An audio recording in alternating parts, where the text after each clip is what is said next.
श्री स्वामी समर्थ. महादेव हे भोलेनाथ आहेत. भक्तिभावाने आणि पूर्ण श्रद्धेने जो व्यक्ती महादेवांची पूजा करतो, उपासना करतो, त्याच्यावरती महादेव कृपा करतात आणि त्याच्या मनोकामना पूर्ण करतात. परंतु जर महादेवांच्या पूजेमध्ये जर काही चुका झाल्या तर मात्र महादेव क्रोधित होतात आणि त्याचे दुष्परिणाम हे आपल्याला भोगावे लागत असतात. शिवपुराणानुसार शिवलिंगाची पूजा केल्याने आपल्या इच्छा पूर्ण होतात. परंतु आपल्याकडून जर पूजेमध्ये काही चुका झाल्या तर त्याचे दोष आपल्याला लागतात आणि त्याचे दुष्परिणाम आपल्याला भोगावे लागत असतात. हिंदू धर्मामध्ये महाशिवरात्रीला विशेष असे महत्त्व आहे.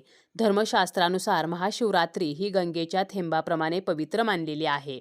महाशिवरात्रीच्या दिवशीच प्रकाशाच्या स्वरूपामध्ये महादेव प्रकट झाले होते. महाशिवरात्रीची फक्त पूजा केल्याने सुद्धा आपल्याला पुण्याची प्राप्ती होते.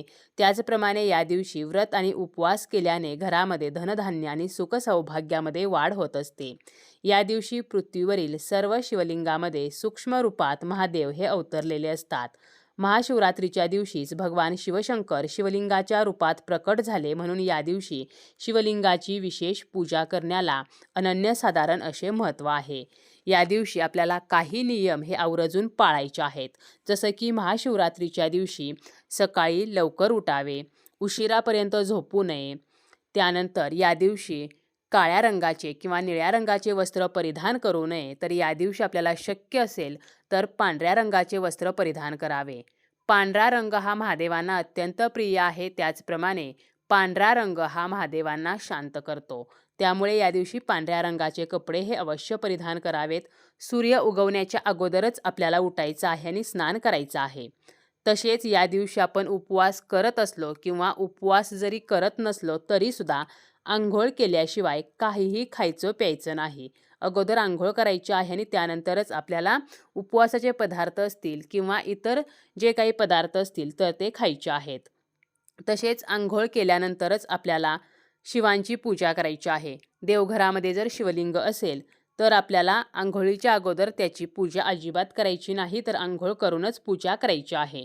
या दिवशी जरी आपला उपवास नसला तरीसुद्धा डाळ भात आणि गव्हापासून बनलेले पदार्थ खाऊ नयेत. कांदा लसूण खाऊ नये. मांसाहार तामसिक अन्नपदार्थ वर्ज्य करावेत. उपवासाला जर आपण दूध घेणार असू तर फक्त दूध न घेता त्यामध्ये 4 दाणे तरी साखर घालायची आहे. महादेवांच्या उपवासाला तिखट मीठ हे खाल्ले जात नाही.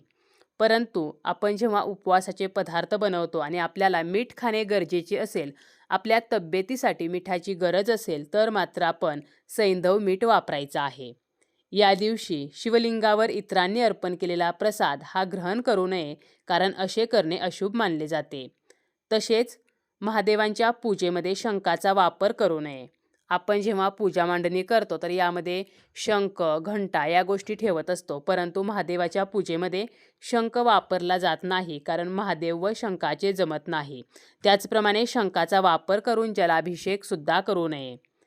आपण जो उपवास करतो, उपवास करताना सुद्धा आपल्याला योग्य प्रकारे तो करायचा आहे. सात्विक पदार्थ खाऊनच तो करायचा आहे. महादेवांच्या उपवासाला बऱ्याचशा भागामध्ये वरी जी आहे, जिला आपण भगर म्हणतो, तर ती सुद्धा खाल्ली जात नाही. जर आपण फलाहारी व्रत करणार असू, म्हणजे फळे खाऊन जर हा उपवास करणार असू, तर यामध्ये फणस, चिंच, आवळा, तर ही जी फळे आहेत तर ती मात्र टाळली जातात. ही फळे खाल्ली जात नाहीत. किंवा फणसाचे पदार्थ असतील तर हे सुद्धा खाऊ नयेत. उपवास हा दुसऱ्या दिवशी सोडला जातो आणि दुसऱ्या दिवशीसुद्धा आंघोळ करून त्यानंतर उपवास सोडण्यासाठी आपण जे पदार्थ बनवतो याचा नैवेद्य दाखवून शिवांची पूजा करून शक्य झालं तर गाईला घास देऊन त्यानंतरच आपल्याला उपवास सोडायचा आहे. आपण शिवपिंडीवरती महाशिवरात्रीच्या दिवशी वेगवेगळ्या वस्तूंचा अभिषेक करत असतो, परंतु जेव्हा आपण दह्याचा किंवा दुधाचा अभिषेक करतो किंवा आपण पंचामृताचा अभिषेक करतो तर यावेळेला तांब्याचं भांडं वापरू नये. अभिषेकासाठी आपण पेला वापरू शकतो किंवा पळी, चमचा, त्याचप्रमाणे तांब्या, तर असं कोणतंही भांडं वापरू शकतो. परंतु तांबा हे जे धातू आहे तर या धातूचं भांडं आपल्याला दह्याचा दुधाचा अभिषेक करताना वापरायचं नाही, तर त्याऐवजी आपण पितळेचं किंवा चांदीचा तांब्या वापरू शकतो. कारण तांबे हा जो धातू आहे त्याची आणि दह्याची किंवा दुधाची अभिक्रिया होऊन विषारी पदार्थ तयार होतो, म्हणून आपल्याला दह्याचा किंवा दुधाचा अभिषेक करताना तांब्याच्या भांड्याचा वापर करायचा नाही. तसेच या पूजेमध्ये तुळशीचा वापर सुद्धा करू नये, अन्यथा आपल्याला कालसर्प दोषासारखे दोष लागतात. फक्त वैकुंठ चतुर्दशीचा हा एकमेव दिवस आहे की या दिवशी शिवांना तुळस अर्पण केली जाते. इतर दिवशी शिवांना तुळस अर्पण केली जात नाही. त्याचप्रमाणे शिवांच्या पूजेमध्ये हळदी कुंकवाचा वापर करू नये. आपल्याकडे जर शिव, पार्वती, गणेश, कार्तिकेय तर असा त्यांच्या कुटुंबाचा फोटो असेल तर आपण माता पार्वतीला त्या फोटोमध्ये हळदी कुंकू लावू शकतो. परंतु शिवलिंगावरती मात्र हळदी कुंकू अर्पण करू नये. मंदिरामध्ये जर आपण जाणार असू तर त्या ठिकाणी जे शिवलिंग आहे यावरती हळदी कुंकू अर्पण करू नये. तर शिवपिंडीवरती भस्म अर्पण केले जाते, कारण महादेव हे वैरागी आहेत आणि हळदी कुंकू हे सौभाग्याचे प्रतीक आहे. त्याचप्रमाणे बेलपत्राशिवाय शिवांची पूजा अपूर्ण मानली जाते. परंतु तुटलेलं बेलपत्र पूजेमध्ये अजिबात वापरू नये. अखंड बेलपत्र वापरायचं आहे. त्याचप्रमाणे बेलपत्र जेव्हा आपण तोडतो त्यावेळेला झाडाला नुकसान होणार नाही याची काळजी घ्यायची आहे. बेलपत्र व्यवस्थित आपल्याला हळूवारपणे तोडायचं आहे. त्या अगोदर झाडाला नमस्कार करायचा आहे, महादेवांचं स्मरण करायचं आहे आणि ओम नमः शिवाय म्हणत आपल्याला ही बेलाची पाने तोडायची आहेत. ज्या बेलपत्रामध्ये चक्र, वज्र आहे तर असे बेलपत्र हे शिवलिंगावरती अर्पण करू नये. एक वेळ आपल्याला बेलाचं पान मिळालं नाही तर इतरांनी जी बेलाची पाने मंदिरामध्ये अर्पण केलेली असतात तर ती उचलून ती स्वच्छ करून पुन्हा आपण ती अर्पण करू शकतो. आणि बेलपत्र हे नेहमी पालतं अर्पण केलं जातं. बेलपत्राचा जो देठ आहे तर तो आपल्याकडे येईल अशा पद्धतीने हे बेलपत्र अर्पण करायचं आहे. तसेच महिलांनी शिवलिंगाची पूजा करत असताना शिवलिंगाला चोळू नये. जेव्हा आपण अभिषेक करतो, दह्याचा असेल, दुधाचा असेल किंवा अगदी जलाभिषेक असेल तर अशा वेळेला आपल्याला शिवलिंगाला चोळायचं नाही, कारण पुरुष देवतेच्या कोणत्याच अंगाला चोळण्याचा अधिकार महिलांना नसतो. त्यामुळे आपल्याला फक्त वरून धार सोडायची आहे, शिवलिंगाला चोळायचं नाही.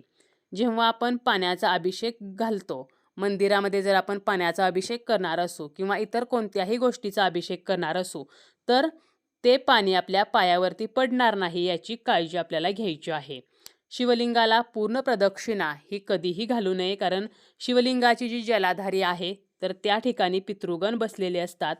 या दिवशी पशुपक्ष्यांना मारू नये, त्यांना त्रास देऊ नये, घरामध्ये कलह, वादविवाद करू नयेत, चामड्याच्या वस्तूंचा वापर या दिवशी करू नये. आपल्या दारामध्ये जर कोणी आलं, मग ते प्राणी असो, पशु असो किंवा एखादी व्यक्ती असो, तर त्या व्यक्तीला किंवा त्या प्राण्याला काही ना काहीतरी खायला द्यायचं आहे. रिकाम्या हाती परत पाठवायचं नाही. या दिवशी कोणाचाही अपमान करू नये. विनाकारण कोणाचीही चेष्टा मस्करी करू नये. त्याचप्रमाणे शिवपिंडीवरती उकळलेलं दूध किंवा पॅकेटमधील दूध अर्पण करू नये, तर कच्च्या दुधाचाच वापर करायचा आहे. बऱ्याच वेळेला आपण पॅकेटमधलं दूध आणतो, ते पॅकेट फोडतो आणि मंदिरामध्ये जाऊन शिवपिंडीवरती आहे असं पॅकेट जे आहे तर ते पालतं करतो, परंतु हे पूर्णपणे चुकीचं आहे. शिवलिंगावरती अभिषेक करताना सावकाश मंदगतीने तो करायचा आहे, कसा तरी घाईने अभिषेक करायचा नाही. तसेच नारळ पाणी, केवड्याचे फूल तर हे सुद्धा शिवलिंगावरती चुकूनही अर्पण करू नये.